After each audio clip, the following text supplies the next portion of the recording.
said, we traveled over 300 miles from New York to VA, even if it's just to wake up one soul or two souls, all praises to the Most High.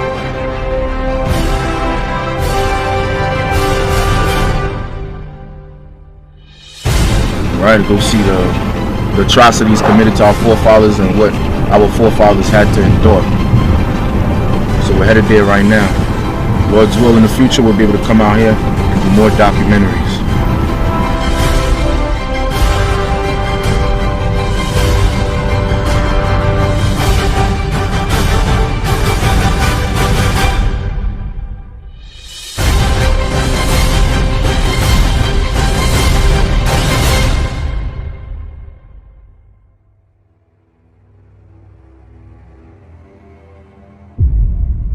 (1800) literate blacksmith named Gabriel Prosser taught the slaves through inspiration of the Bible that we were God's people and should rebel against the tyranny of America.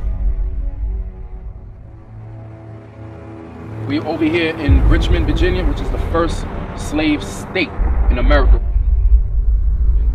All right, and this is where they held captives our foremothers and our forefathers. Look at the kids. All right, you have kids. All right, the so-called white man, he didn't spare the young nor the old.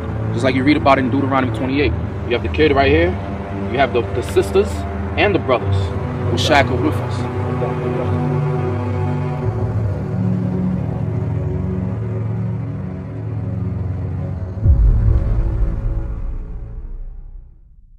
Over here you have the burial grounds of the so-called Negroes, all right? And one of the famous Negroes was Gabriel Prosser, all right? He planned one of the well-known slave rebellions in Richmond, Virginia. And was standing at the exact site where our brother Gabriel Prosser was executed. So right now, we're on our way to see exactly where Gabriel Prosser was buried. A lot of atrocities to our people. However, it was a result of us sinning against our Father, the Most High God. So it was just. Where the gallows are. All of this used to be just graves. Just gonna show it on the memorial site. So we're walking on the grounds of buried slaves. That's what you're saying? Yes, sir. You can see it was all just a grave site over here, where that tree is. Yeah. That's where the gallows were. Where that's where Gabriel Prosser he was hung. So this is a graveyard.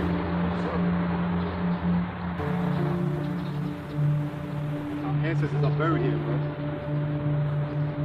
Heard? This is an Israelite burial ground that we're standing on right now. We're standing on the bones of our ancestors. This is where they used to bring our ancestors to bury them. It's an unmarked grave we're standing on right now.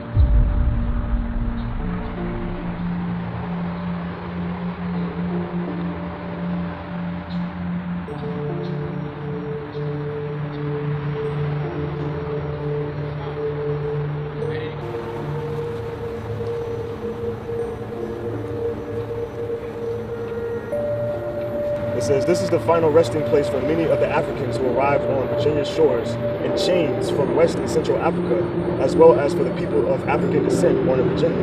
While disrespected, exploited, and terribly abused in their lifetimes, their forced unpaid labor established an economic basis for the development not only of Richmond, Virginia, and the South, but also contributed to the development of the United States as a whole. Because of Richmond's central role in this country's internal slave trade, descendants of those buried here can likely be found throughout North America. That's what it looked like before, right? Graves everywhere. Everywhere we walking on the bones of our ancestors, bro.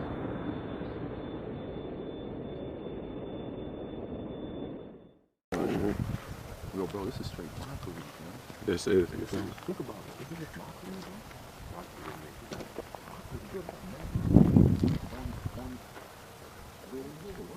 This is right here, the historic Ferry Plantation House, where our forefathers picked cotton, picked whatever type of goods, whatever that it had to be to, you know, serve the slave master. There's a little way to come out. I'm Danielle, I'll be your tour guide today. I'm good, how are y'all? So how long it's been up since 1830? Yes. Actually, the majority of the house was built in 1830. A portion of it was built in 1735. Okay. It was the courthouse here, the first Princess Anne courthouse. this lovely body of water across the way here is the Lynnhaven River. Okay. 1642, there was a ferry service. It came up the Lynnhaven River, and this was one of the ferry points. And you could go to the river's edge and fire off the cannon, and that would tell the ferry operator you wanted a lift. He would stop and pick you up, transport you on down. Now the Indians had cleared this area, the Chesapeake Indians, so this was a great spot once settlers came to take over. Say, okay, we're going to have this now. All right, so originally the Chesapeake Indians inhabited this area. That's correct. Okay. Yep. And they were actually annihilated.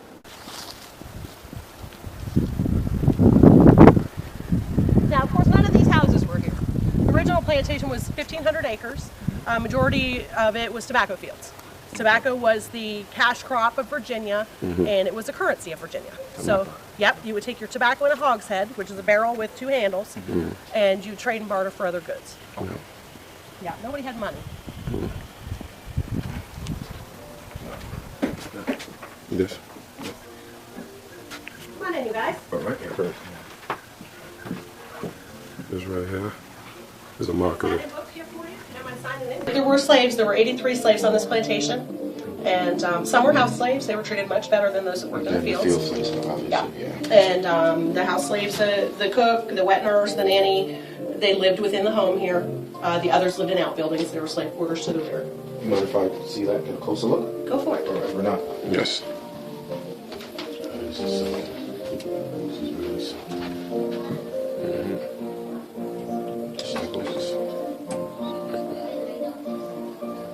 wow. Things are heavy too, man. And the table would double as your topping block. The nice thick wood. Wow. So what type of gun is this? Shotguns. I think that's just a standard musket. I'm no gun expert. You said there was like an underground dungeon, like a prison camp? A jail Holding cell. something? Holding cell. Yeah, because this was the 3rd Princess Anne County Courthouse, so it handled matters for all over. Princess Anne County is what is modern day Virginia Beach, so it covers a large area of land. But and to travel by horse, it might take you a few days from the outskirts of Virginia Beach, but they could navigate the river systems. So you could go by boat and get somewhere much quicker than on horseback. Gotcha. So you have the John Wilkes Booth gun over here. Yeah. It's like the same thing John Abraham got assassinated. That's cool, man. So this, I'm assuming this would lead to downstairs? To the holding cell? Originally, yes. No longer, no. And it's my understanding that after this became a family residence, that it was used as a root cellar. We've also been told that the underground cell was connected to a tunnel that led out to the water system to the right of us, and would also be used for smuggling in of rum and sugar, and the tax man will be down at the docks. So if you wanted to avoid paying taxes, you would use the alternate smuggling tunnel. Interesting. Okay. Very interesting. Yep, the rich have always been avoiding taxes ever since the 1600s. That's right. There's more stuff. I see what's that on the wall? My fellow citizens to arms. What is that about? Yes. Let's step into the dining room. Please watch your step here, gentlemen. Okay.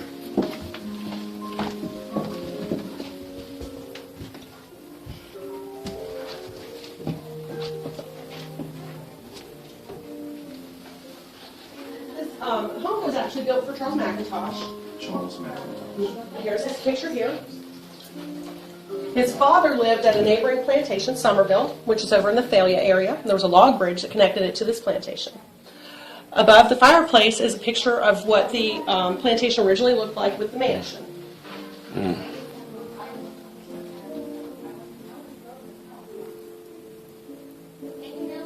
Yeah, picture this. Let's see what it originally looked like. Yeah, unfortunately that is no longer there, but that was one of the neighboring plantations. Well, where was Charles McIntosh from? If you don't mind me asking, what was? Well, he was born here. When he was 17 years old, his parents built this home for him. So after the mansion burned, his mother lived in the mansion, and it's pictured here. After the mansion burned, she had claim to the property. So her and her husband built the property for the son here. So this was the original. This was pretty much the original landmass and everything. Yes. Yeah. Yes, with numerous fields, orchards. Tobacco was grown here. Strawberries were grown here. There were orchards. There was a mill here. And here's a better drawing of the mill. And it could be moved. So oxen would bring it further inland in the event that storms were coming up. Gotcha. And we have one of the original millstones I'll show you out back that dates back to 1740 that was here on the property. Okay. So yes, this mansion was built in 1751. So the little courthouse became the out kitchen Okay. because you didn't want a kitchen in your home for fear of fire. Fair. Gotcha. So there were barns, there were just various buildings for the various workers. And they would typically bring an expert from England in the field of carpentry or masonry and what have you, and he would essentially have a group of slaves that he would show the trade. And those that weren't to adapt at learning trades would work the fields. Oh, gotcha. I'm actually kind of curious to know what is. I mean, I know there's a play, but Pocahontas and John Smith. Yeah, the Jamestown. Actually, Pocahontas married John Rolfe, not John Smith. Okay. And John Rolfe was the first to plant tobacco in the area in 1613, which kept the Virginia Company of London from getting their charter revoked. When the English sent those 3 ships over here, it was a commercial venture. They wanted to make money. It wasn't to go explore, it was to go find wealth. Gotcha. Gold, silver, they couldn't find anything of value. So they were sweating it until 1613 when they started growing and selling tobacco to the Dutch. Interesting. Yeah, they didn't know if they were just going to be left here abandoned, if they were going to be sent back to England. They were really unsure of their fate. This is a tea brick, and this was a tremendous sign of wealth. If you had a tea brick, it's compressed tea. And the ladies would invite over the ladies from the neighboring plantations and shave a little bit off and make tea. And that's what you did if you were a wealthy woman in a home such as this. The wallpaper is hand printed. So the artisan would use a print similar to this, stamp it in the paint and stamp the walls, and then add the fine detail with a brush. The picture hanging molding is of the 1830s period. No big holes in the walls like we have nowadays. Gotcha.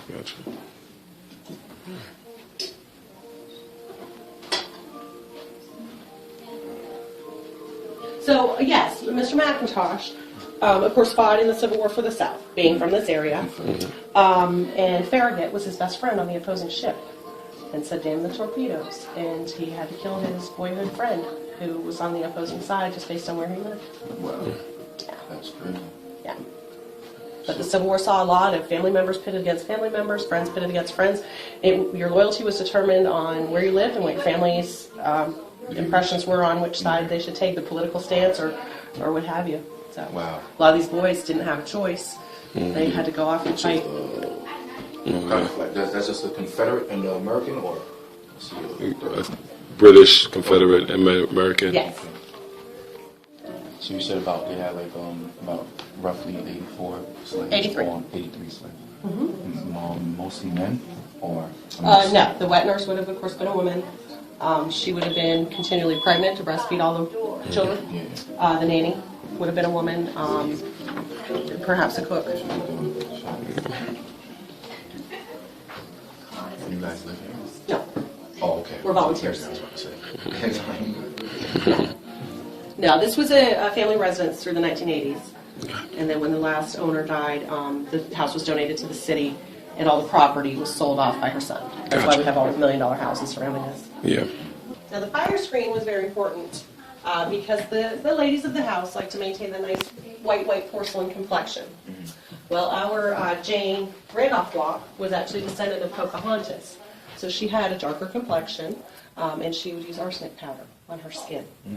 The ladies found it very important to maintain that white complexion because they didn't want to be perceived as being mixed. And in fact, it was a crime to have a child with a black or an Indian, and that child would become property of the church for 30 years. Wow. How about if Unless you were extremely wealthy, and then it was okay. wow, did it make a difference if you were male or female? Okay. No. Oftentimes, fines would be associated. So if if a female were caught breaking these laws, a male could pay the fine, or the female would receive a whipping. What, for marrying, for actually Marrying a white man or marrying a black man? What was it again? I never got that. Well, fornicating. Fornicate. Okay. And Gotcha. creating a bastard child that, yes, was Gotcha. mixed. Gotcha. Yes, that child would be property of the church for 30 years. So meaning that he or she would be a slave For the church. For the church. What Yes. church? Where, The church here was the Lynn Haven Parish Church. The first one was established at Church Point by Adam Thorogood. Then when they widened the river so they could get their boats out for fishing, when a storm came through, it actually got sucked into the river as well as the graveyard. So they built the second church, the brick church, over just up the road where Old Donation Church sits today. So that was the second Lynn Haven Parish Church, and then Old Donation, the one that's there right now, is the third Lynn Haven Parish Church. So that was the church of the area. Everyone was required to go to church. If you didn't attend church, you'd be immersed 50 pounds of tobacco. You'd be denied a day's food. You might have to row in the galleys. If you didn't baptize your children, you would be fined in tobacco. church was done on a Sunday? Church was done on a Sunday, and it would be every 14 days. Every 14 days. A lot of people had to travel for hours to get there. The services would last for hours on end. And yes, you were required. And they would pay, half of the fine would go to the informer. So that 50 pounds of tobacco, if your neighbor finds you not attending church or not baptizing your kids, they're going to tell, and they're going to get 25 pounds of tobacco in their pocket, and the church would get the rest. Yes, half paid to the informer, half to the parish. So Kept everyone in line. where did the house Negroes sleep? Like, did they? I'll show you. Come on.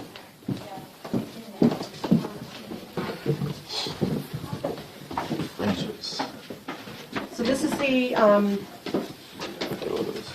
when this was the courthouse, of course, this is where the jury came to deliberate. But when it became the home, this is where the house slaves stayed. This level and the level above. The stairs are very dangerous, so we're not going to go up one more. But the cook, the housekeeper, the nanny, and the wet nurse would stay on the other side of the home with the children, of course. And slaves were required to wear tags. You're not. Oh, yeah. Servant number 4. These unfortunately aren't from this particular plantation, but they're from all over the South. Get a good footage. Okay. All right. So slaves were required to wear a servant tag. This is servant number 4. It's a servant, I guess, number 122. Or What does it say? It tells which plantation, what year. Yeah, number 122. so it also tells you what the plantation, the year. This one's a male tobacco Negro. Male tobacco Negro. So he would have been a field worker. Yep. This was right. Male African Negro, property of T.H. Porter, auction lot 187, Valen, Georgia. I'm assuming he came from Georgia. Okay. And the slaves would take the last name of the master that owned them. Yep. And if they were caught not wearing their tags, they would be punished.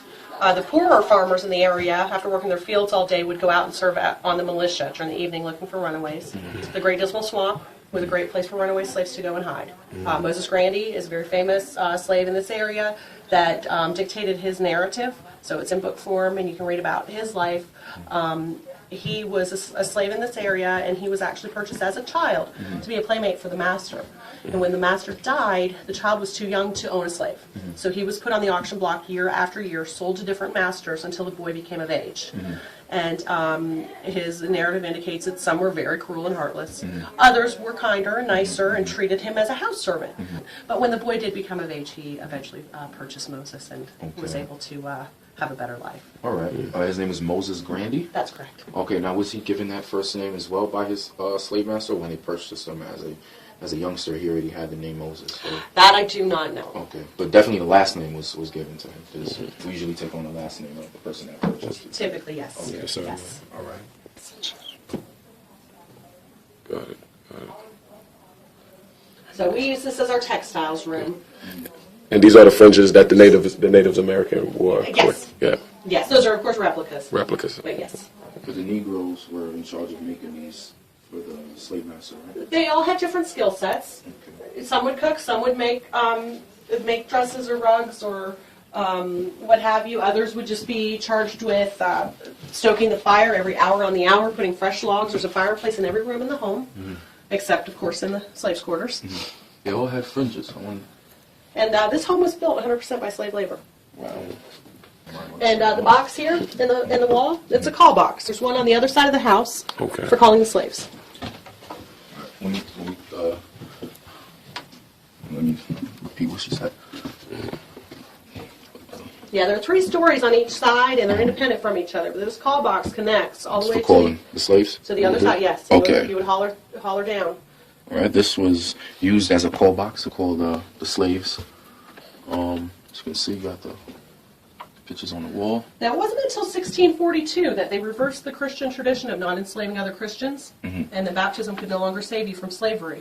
And that was the same year that they reversed the status of the child. No longer follow the father, follow the mother. So then you had your greedy white landowners impregnating their slave women, producing more assets to sell or to work their fields. Wow. But prior to that, blacks, whites, all indentured servants were treated the same. They did make laws that black landowners could not own white servants. However, after 7 years of servitude, you were given 50 acres of land, 2 barrels of grain, and an animal to start your own farm. And it did not matter where you came from. Everyone was treated the same originally.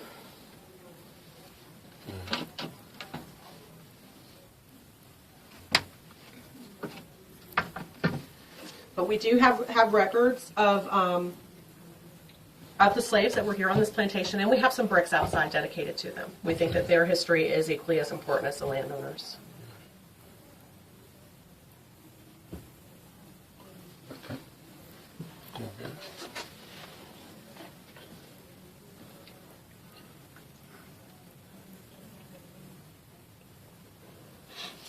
Do you know who was in charge of this public auction? Is the name on there? No. Madison Printer Government Office. Okay. I think it was... Yeah, at the bottom right there. As a printing government, yeah. Yeah, so essentially, just like nowadays, you can go to the courthouse steps and buy foreclosed property. It was essentially, they were treated as property. Same thing. She was the government, yeah. Gotcha.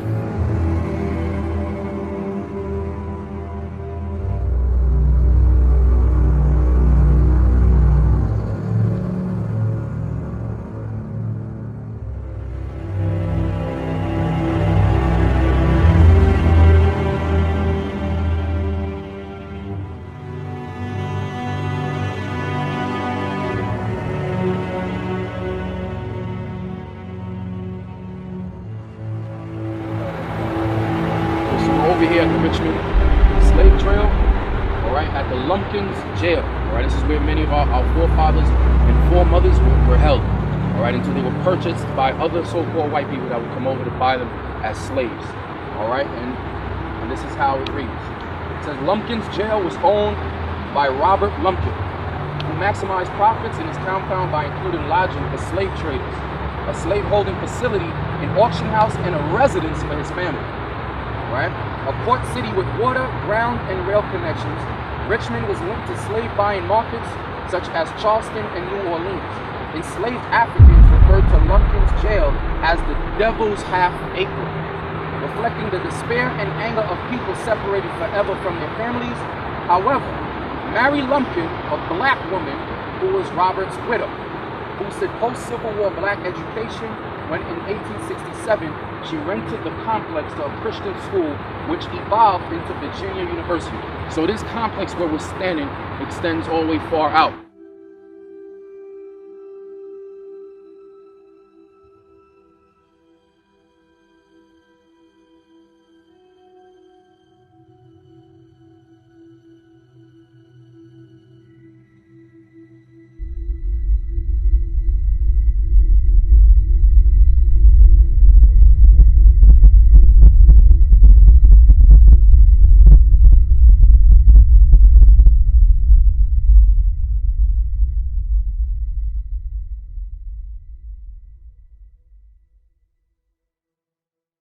Now, there was many atrocities that was committed to our forefathers and foremothers while they were here. And we have an account by one of those slaves. It says, an account written in 1856 by Charles Emery Stevens describes the treatment of a captured fugitive slave named Anthony Burns.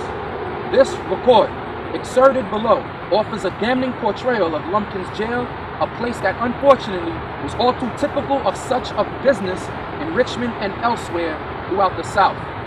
And it says this: here he was destined to suffer for 4 months such revolting treatment as the vilest felons never undergo, and such as only revengeful slaveholders can afflict. The place of his confinement was a room only 6 or 8 feet square in the upper story of the jail, which was accessible only through a trap door. He was allowed neither bed nor air. A rude bench fastened against the wall and a single coarse blanket were the only means of repose. After entering his cell, the handcuffs were not removed, but in addition, fetters were placed upon his feet. In this maniacal condition, he was kept during the greater part of his confinement. The torture which he suffered in consequence was excruciating. The gripe of the irons impeded the circulation of his blood, made hot and rapid by the stifling atmosphere, and caused his feet to swell enormously. The flesh was worn from his wrists, and when the wounds had healed, they remained broad scars as perpetual witness against his owner. The fetters also prevented him from removing his clothing by day or night, and no one came to help him. The indecency resulting from such a condition is too revolting for description, or even thought. His room became more foul and noisome than the hovel of a brute. Loathsome creeping things multiplied and rioted in the filth. So basically, our forefathers and foremothers, they had to withstand some unbearable conditions over here in the slave quarters, where they were kept until they were purchased on auctioning blocks. All right, and this is a direct result of the curses that we read about in Deuteronomy 28 for not applying the laws of the Heavenly Father.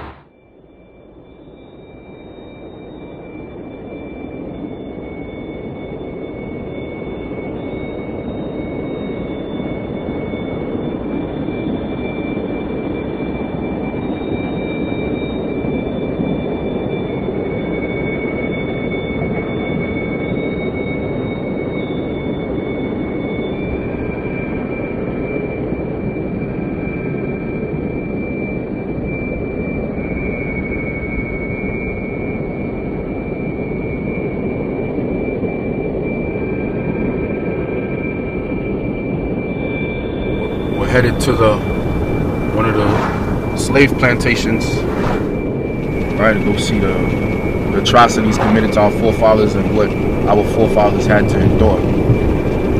So we're headed there right now. Lord's will, in the future, we'll be able to come out here and do more documentaries.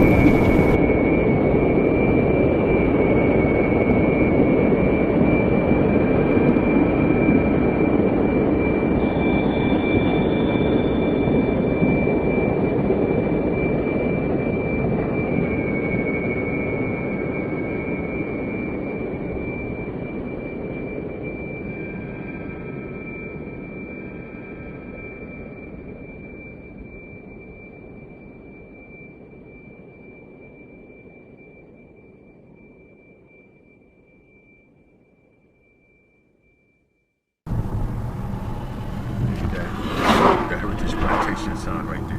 Get that. Yeah, get that sign right there. Mm-hmm. Got a good shot. Yep, Heritage Plantation, yep. Got the house too. Yeah, the door open. I don't know if somebody live here or what. Yeah, Heritage Plantation.